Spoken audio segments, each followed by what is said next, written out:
Hi hello मित्रमंडळी. तर चला आज मी तुमच्यासोबत शेअर करत आहे मॅगी रेसिपी. सर्वांचीच वेगवेगळी मॅगी रेसिपी असते म्हणा. तर चला आज मी तुमच्यासोबत माझी मॅगी रेसिपी शेअर करते. सर्वात पहिले मी कढईत थोडंसं तेल टाकले, थोडंसं लसूण, नंतर कांदा टाकला आणि मस्त ग्रीन चिलीज टाकल्या आणि त्याला मीठ टाकून स्टिर फ्राय केले. थोडेसे गोल्डन ब्राऊन झाल्यावरती त्याच्यात मी टमॅटो टाकले आणि त्याला मस्त फ्राय केलं.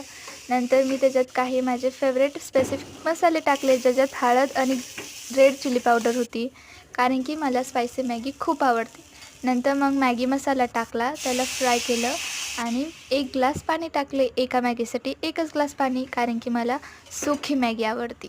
नंतर त्याला मस्त कुक होऊन दिले आणि नंतर कुक झाल्यानंतर त्याच्यात मस्त पिळला थोडासा लिंबू.